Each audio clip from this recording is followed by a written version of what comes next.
Bonjour à tous et bienvenue sur cette vidéo. Je suis avec Jonathan qui tient une boulangerie à Brinda. Hello Jonathan. Bonjour. La forme ? Très bien, en pleine forme. Bon, on va parler malheureusement d'un sujet pas ultra shiny, en fait l'électricité, l'augmentation du prix de l'électricité. Donc ça se traduit par quoi aujourd'hui ? Ta facture elle est passée de combien à combien ? Et quel est le futur de tout ça ? Parce qu'aujourd'hui, je crois qu'il y a un bouclier tarifaire qui est mis en place, donc l'augmentation, elle n'est pas encore totale. Mais quand ce bouclier tarifaire sera plus là, comment ça va se passer ? Donc déjà, si on commence par la première question, quelle est l'augmentation que tu as pu constater déjà en termes de tarifs d'électricité ? Ouais, effectivement, c'est compliqué avec l'électricité. L'augmentation minimum, elle est d'au moins 15% en général. Avec la chance que nous, on a un forfait EDF bloqué jusqu'en septembre. Sachant qu'après septembre, on ne sait pas à quelle sauce on sera mangé, si je puis dire.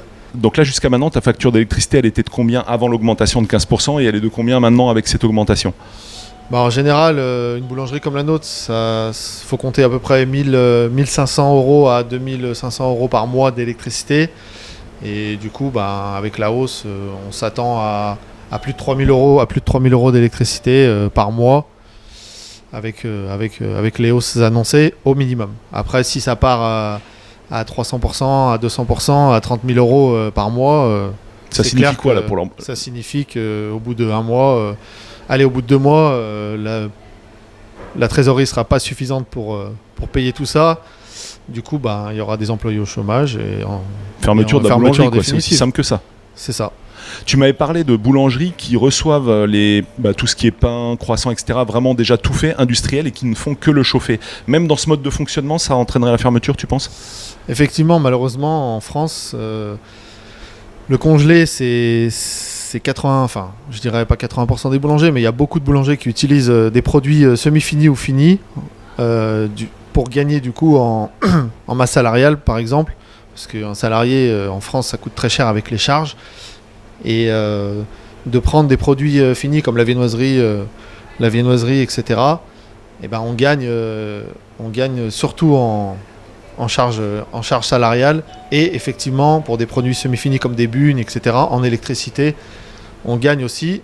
Et je dirais la conclusion de ça, c'est que les produits industriels resteront, les boulangeries qui utilisent des produits avec additifs, etc.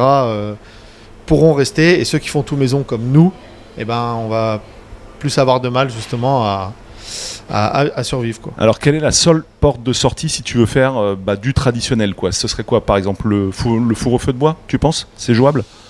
Alors pour ce qui est le four au feu de bois, moi je connais pas trop le fonctionnement. En tout cas, je sais que c'est très compliqué. Parce que déjà, il faut stocker le bois, il faut faire chauffer d'avance le four. Mais tu penses que économiquement c'est viable ? Justement, on fera une autre vidéo pour expliquer un peu les plus et les moins du four à feu de bois, donc tous les détails dans cette vidéo. Donc là, on va pas rentrer trop dans les détails, mais tu penses que économiquement c'est viable, ce mode de fonctionnement ? Franchement, je ne sais pas. En tout cas, faut penser que le four à bois, par exemple, il faut se lever plus tôt pour aller le faire chauffer, par exemple. Donc ça veut dire payer un salarié aussi plus en heures de nuit, etc., en heures supplémentaires, par exemple.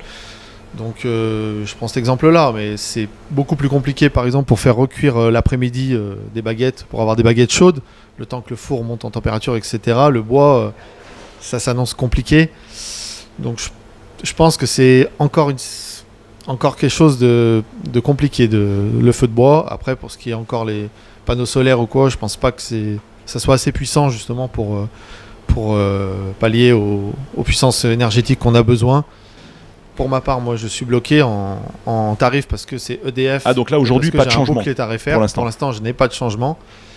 En faisant très attention au quotidien, je pense qu'on peut économiser ces 15%.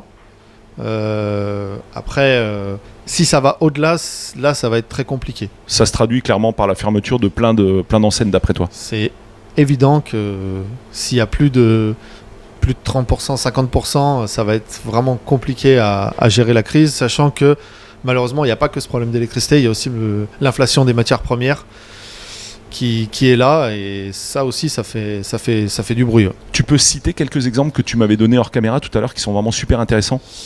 Par exemple, sur le sucre cristal qu'on utilise en général, on utilise environ 50 kg de sucre cristal par semaine.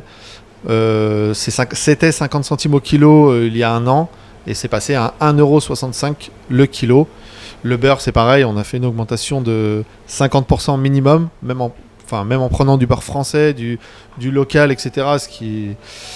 Les augmentations sont toujours là. Encore une fois, si on veut avoir moins d'augmentation, des meilleurs prix, il faut aller chercher des matières premières à l'étranger, comme le beurre, du beurre congelé qui vient d'autres pays. Et oui, là, c'est moins cher.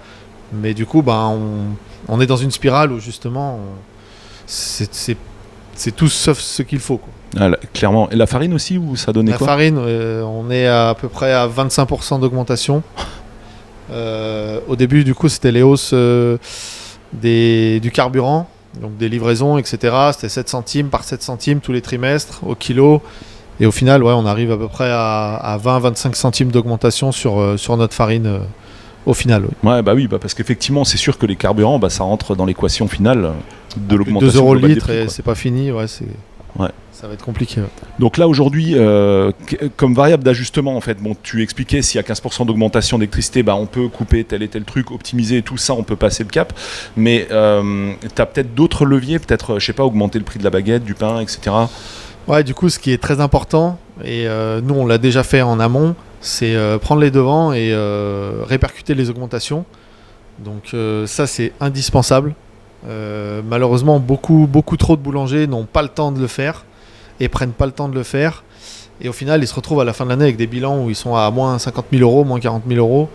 Parce que justement, il faut qu'on ait des marges conséquentes pour justement absorber ces augmentations. Et Absolument. ça, c'est indispensable. Ok, merci Jonathan. Et dans plusieurs autres vidéos, on va détailler d'autres pans qui sont vraiment très intéressants, comme par exemple la boulangerie industrielle, le feu de bois, quels sont les avantages et les inconvénients, comme je disais tout à l'heure. Enfin, il y a plein de petits sujets connexes sur le sujet de la boulangerie qu'on voit avec Jonathan dans d'autres vidéos que je vous mets en description.